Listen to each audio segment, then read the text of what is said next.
네, 금요일 첫 번째 시청자님 전화로 만나봅니다. 안녕하세요.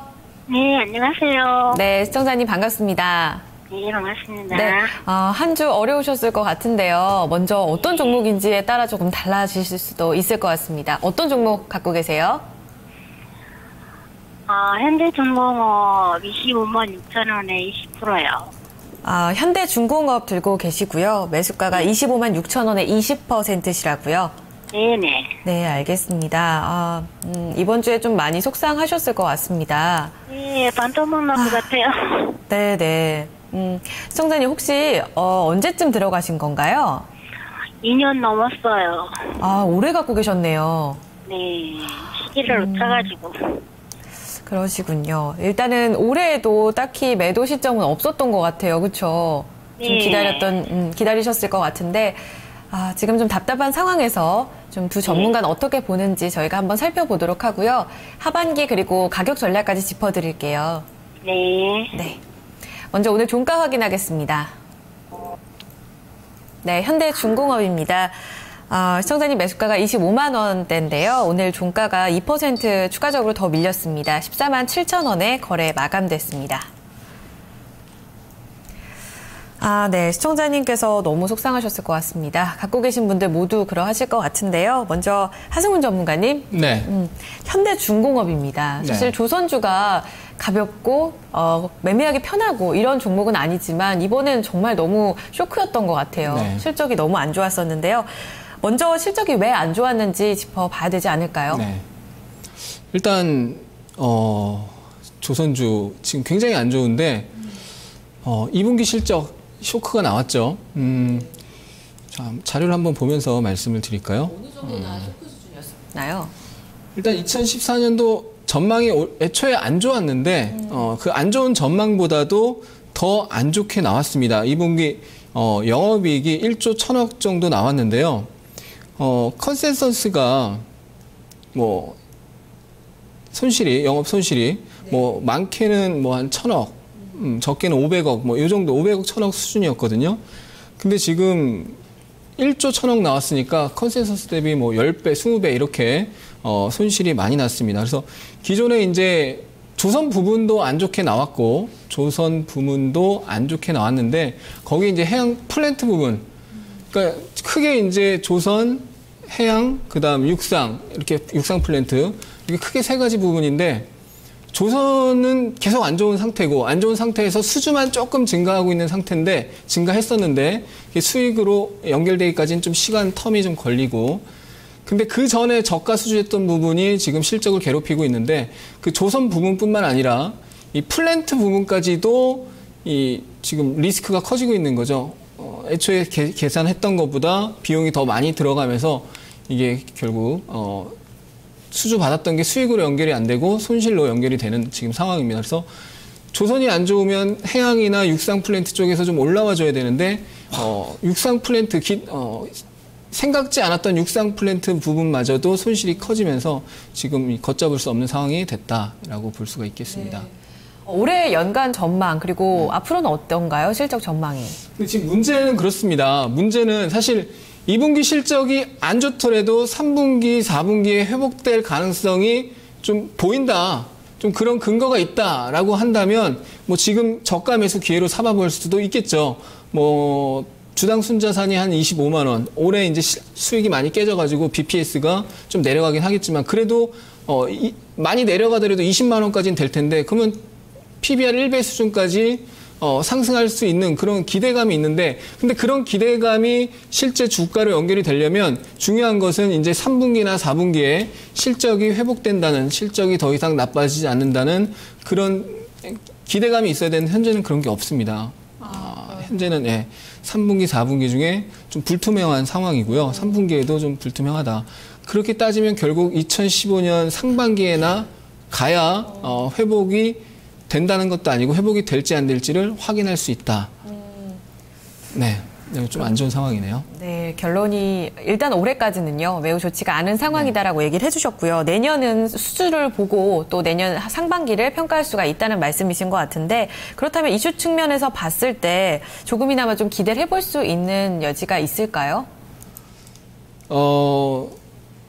죄송한 말씀이지만 기대할 수 있는 여지는 제가 판단했을 때는 없습니다. 일부 증권사 애널리스트들은 지금 이제 비용 처리를 대거했기 때문에 이제 빅베스라고 해가지고 비용 처리를 대거하면 그 다음에는 이제 비용이 덜 들어가면서 수익이 나오는 그런 걸 기대하는 사람도 있습니다. 그래서 PBR 지금 0.6배 오늘 최근 급락하면서 0.7배 이하, 0.6배까지 떨어진 상황에서 1배까지만 뭐 1배 아니더라도 0.8배, 0.9배까지만 올라가도 상승폭이 많다. 이런 저평가 기대감이 있는데 그런 저평가 상황 순자산 대비 저평가에서 주가가 올라가기 위해서는 실적이 뭔가 좀 회복되는 모습이 나와야 되는데 지금으로서는 그런 게 없기 때문에 당분간 주가는 좀 굉장히 어려움을 겪지 않을까 생각이 됩니다. 네, 그러면 그 말씀을 들었을 때는 추가 하락도 염두를 해둬야 되나 이런 생각이 좀 들거든요. 그런데 앞서서 너무 많이 빠졌기 때문에 저가 매수로 들어오는 분들도 계실 겁니다라고 언급을 살짝 해주셨어요. 그렇게 되면 시청자님께서 혹시 추가 매수를 해도 괜찮은 건지. 결론으로 넘어가는 건데 그렇게 되면 결론은 제가 봤을 때 이 종목을 추가 매수해서 많이 빠졌으니까 반등은 나올 수가 있는데 워낙 펀더멘탈이 워낙 안 좋고 그리고 수급이나 어떤 기술적인 흐름, 반등이라는 것은 수급이나 아니면 투자 심리 그리고 어떤 차트상 이 종목의 가격 흐름상 어떤 기대를 언덕, 지지선이라는 어떤 기대를 언덕이 있어야 되는데 낙폭 과대 속에서 지지선이라는 기대를 언덕이 있어야 되는데 지금 그런 게 안 보인다는 거죠. 그래서 펀더멘탈 수급, 기술적인 흐름까지 기대를 언덕이 없기 때문에 이 종목을 추가 매수하는 것보다는 새로운 종목을 매수하시는 게 훨씬 더 유리하다. 이 종목을 매수해서 예를 들어서 이 종목을 매수해서 10% 반등, 20% 반등을 기다리는 것보다는 다른 종목을 매수해서 그 상승을 기대하는 게 훨씬 더 확률적으로 훨씬 더 확률적으로 맞다. 이렇게 말씀드리겠습니다. 가격적으로 그렇다면 반등치 어느 정도에서 나와야 된다고 보시나요? 사실은 이 종목은 지금 의미가 없습니다. 목표가나 손절가가 의미가 없고요. 지금 워낙 안 좋은 펀더멘탈 수급, 기술적인 흐름까지 모든 게 다 안 좋기 때문에 지금 상황에서는 많이 빠져서 올라올 수 있는데 그거는 아무도 모른다. 그거는 뭔가 어떤 합리적인 계산에 의해서 계산이 돼야 되는데 그런 펀더멘탈 수급, 기술적인 흐름 그 측면에서 합리적인 게 안 보인다라는 거죠. 그래서 목표가나 손절가가 사실상 지금은 의미가 없고 정말 최소 내년 초까지 기다리는 수밖에 매도를 안 하신다면 기다리는 수밖에 없고 제가 제시해드리는 건 일단 매도고요. 만약에 반등을 한다면 어느 수준에서는 매도를 해야 되느냐? 이 실적 발표 나오기 전에 저항받았던 자리 16만 8천 원. 이 실적 발표 전에 이제 종가가 16만 8,500원인가 그런데요. 이 17만 원 저항이 강하기 때문에 17만 원까지 못 가고 다시 밀릴 가능성이 높거든요. 그래서 16만 8천 원을 최대 반등 목표가로 일단 제시를 해드립니다. 네, 시청자님 다시 한번 만나보겠습니다. 시청자님. 네네. 혹시 시간적 여유가 있으신가요? 네. 일단 반등치가 17만 원 가기 전 가격이죠. 16만 8천 원으로 제시가 되고 있고요. 앞서서 들으셨겠지만요. 조금은 여러모로 상황이 여의치가 않은 것 같습니다. 네. 한번 고려해 보시면서 반등치를 노려보시거나 아니면 좀 내년 상반기 가야 다시 한번 확인이 가능하니까요. 그때 또 문의를 주시면 어떨까 싶습니다. 네. 알겠습니다. 감사합니다. 네, 고맙습니다. 시청자님. 현대중공업 좀 첫 종목부터 무거웠었는데요. 한번 전략을 정리해 보도록 하겠습니다. 네, 하승훈 전문가의 의견 매도입니다. 목표가 16만 8천 원, 손절가 제시되지 않았고요. 김현웅 PB의 의견 매도입니다. 목표가는 내일 월요일 시초가로 제시가 되고 있고요. 손절가는 제시하지 않았습니다. 네, 두 분의 의견 모두 매도로 나오고 있습니다. 김현웅 PB님 간단하게 한번 여쭤볼게요. 월요일장에서 시초가로 빠져나오는 전략을 말씀해 주셨어요. 네. 일단 무엇보다 비중이 좀 많으시잖아요. 그래서 다 이제 지금 거의 이제 손실이 워낙 크신 상황이라서 다 빠져나오기는 부담이 되겠지만, 그래도 한 절반 정도 비중을 좀 축소하자라는 의미고, 사실 가장 중요한 거는 이익이죠. 근데 이익이 사실 나오고 뭐 3분기, 4분기가 된다고 좋아질 그런 상황이 아니거든요. 그래서 일단은 비중을 조금 축소하는 그런 리스크 관리가 필요한 시점이다라고 하는 것을 말씀드립니다. 네.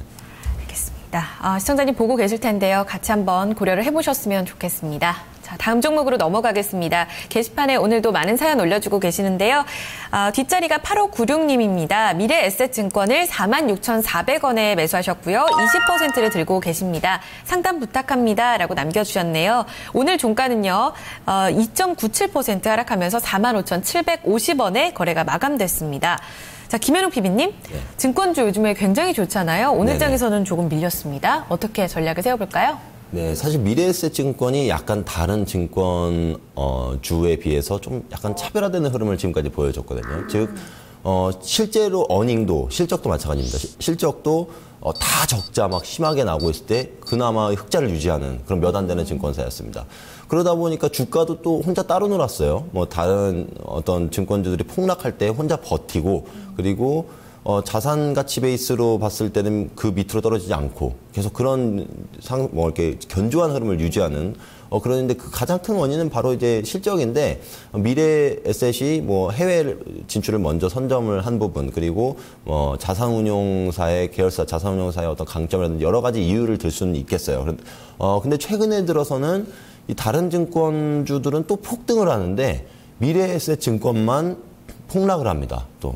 한 번 폭락이 나오고 그리고 혼자 못 가고 있어요. 오히려 거꾸로 흐름을 보여주고 있죠. 근데 그런 이유를 저희가 살펴보면은 지금 미래에셋증권이 최근에 이제 미래에셋 생명을 인수한다고 발표를 했었죠. 그것도 체크를 하셨을 겁니다. 아마 지금 약간 손실이 나신 상황인데 그 딱 매수가 정도의 아마 인수 발표를 하지 않았나 싶어요. 예, 그런데 이 사실 미래에셋 생명이 지금 생명보험사가 다 똑같은데 이 굉장히 이익이 굉장히 크게 발생하거나 그런 건 아니거든요. 그래서 시장에서는 별로 인정해주지 않는 분위기라고 보시면 돼요. 그래서 다른 증권주들에 비해서 좀 소외가 되고 있는 지금의 시점이고 지금은 유동성 양세이기 때문에 증권주들이 막 올라가고 있는데 거기에 동참하지 못하고 있는 부분 그리고 무리투자증권처럼 인수 M&A 효과가 확실히 있던지 그런 부분도 아니고요.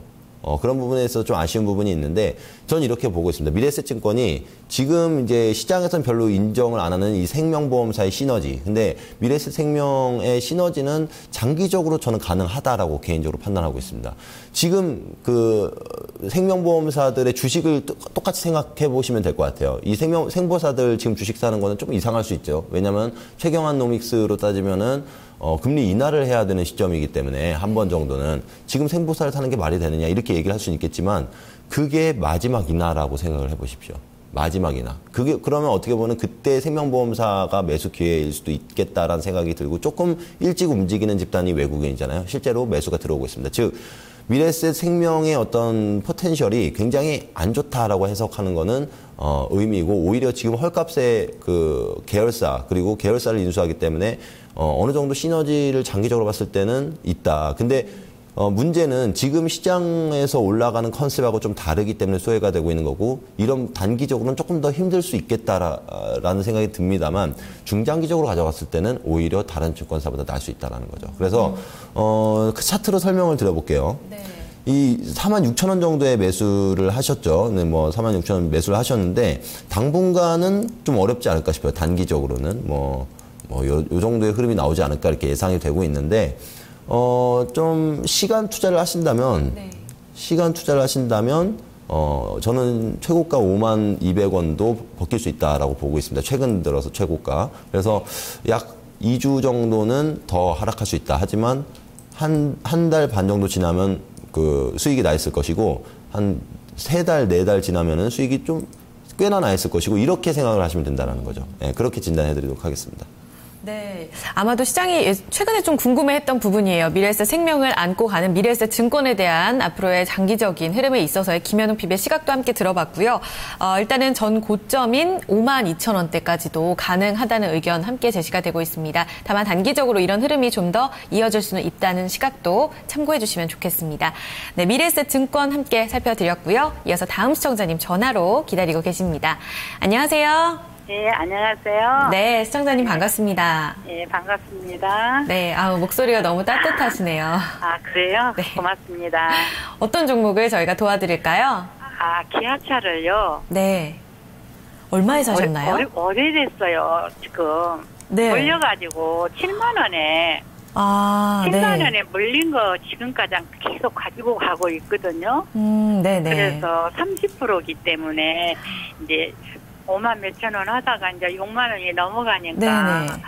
또 어디까지 올라는가 좀 알고 싶어서 전화 드렸습니다. 아, 그러셨군요. 네. 네네. 시청자님, 지난해 하반기 때 들어가신 거예요? 예. 그러시군요. 그래도 바닥이면은 진짜 5만 원대를 견뎌내신 예. 거네요. 그럼요. 아유, 예. 힘드셨을 것 같습니다. 예, 힘들었습니다. 지금 추세가 과연 어디까지 이어질지 앞으로 또 길게 본다면 어느 정도까지 가능한 길게 주식인지. 저는 봐도 괜찮거든요. 네, 예. 알겠습니다. 시청자님, 네. 저희가 함께 살펴드릴게요. 두 분 중에 네. 어느 분의 시각을 좀 듣고 싶으신가요? 김현옹. 네, PB님 연결해 드립니다. 네. 네, 시청자님 안녕하세요. 네, 안녕하세요. 반갑습니다. 네, 반갑습니다. 예, 네. 기아차를 이제 손실이 나신 상황에서 되게 오랫동안 이제 네, 시간이 많이 지났네요. 네. 이 기아차가 최근 들어서 힘을 못 쓰는 이유는 뭐 아시다시피 환율 때문에 환율이 네. 사실 이제 원화가 너무 강세면은 좀 불리하잖아요.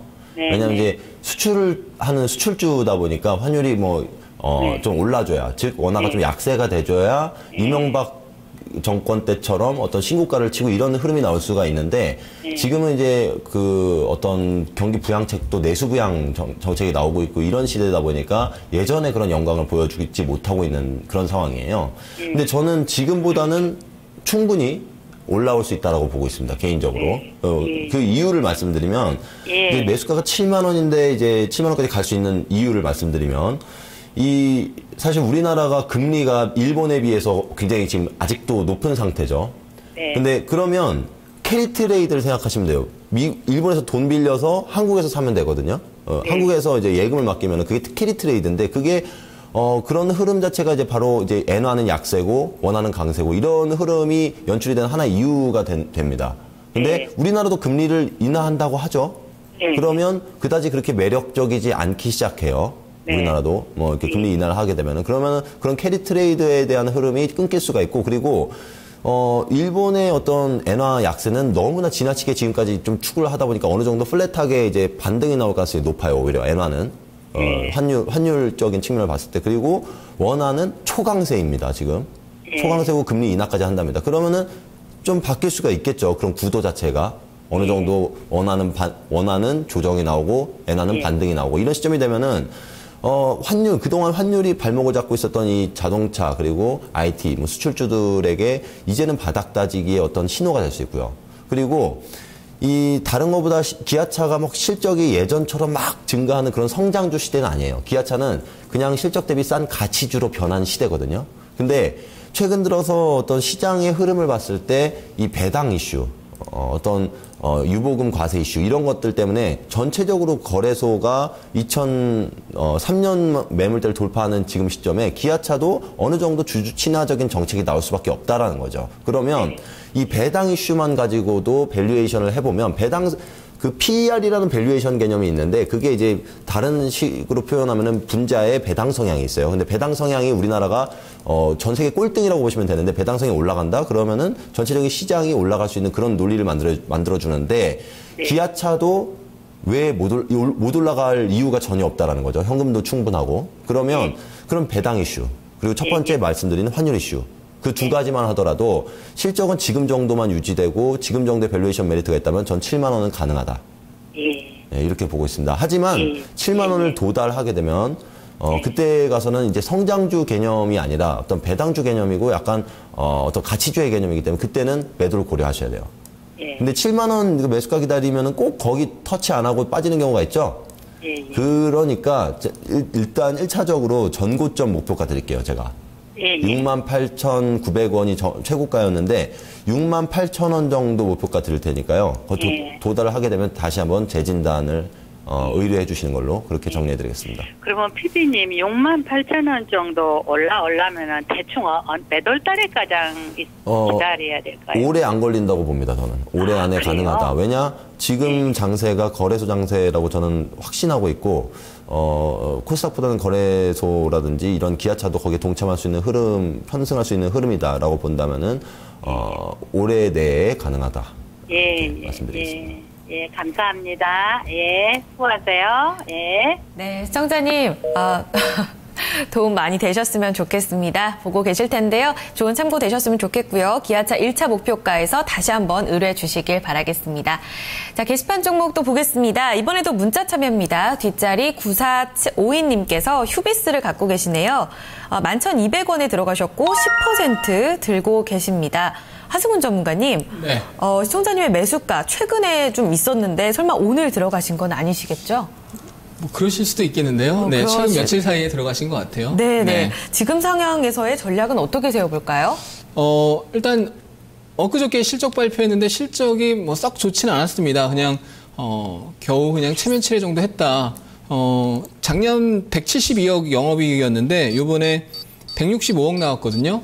그래서 작년보다 이렇게 성장을 해야 되는데 성장하지 못하고 소폭 감소를 했습니다. 한 5%, 4% 줄어들었는데, 그래서 지금 PER로 봤을 때도 한 10배에서 11배 정도 나온다고 보면 되겠네요.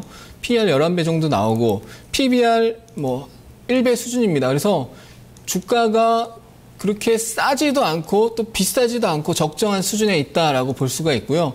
그럼 지금 실적이 지금 증가하는 국면이냐? 그렇진 않거든요. 그래서 실적이 그냥 유지가 되는 국면에 밸류에이션, 뭐 이익 기준이나 자산 기준으로 봤을 때 밸류에이션도 뭐 적정한 수준이다. 그러면 주가가 최근 3개월 동안 횡보에 가까운 흐름이거든요. 11,000원 부근에서 지지받고 12,000원 부근에서 저항받는 형국입니다. 그래서 일단은 새로운 어떤 이슈나 실적이 올라오는 어떤 새로운 모멘텀이 나오기 전까지는 박스권으로 있는 그대로 대응을 해주시는 게 좋고요.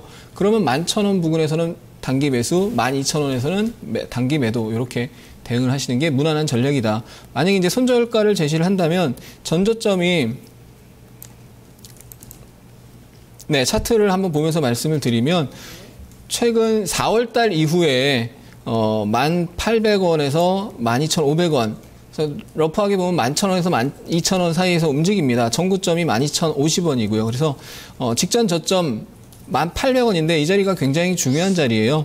기술적으로는 그 자리에서 숱하게 1,800원에서 숱하게 지지와 저항이 나왔습니다. 작년 10월부터 한 번, 두 번, 세 번, 네 번 벌써 6, 7번 지지와 저항이 겹친 자리이기 때문에 그 자리에서 강한 지지가 발생하고 12,000원에서 저항이 발생한다. 그래서 1,800원을 이탈하면은 손절로 대응하시면 무난할 것 같습니다.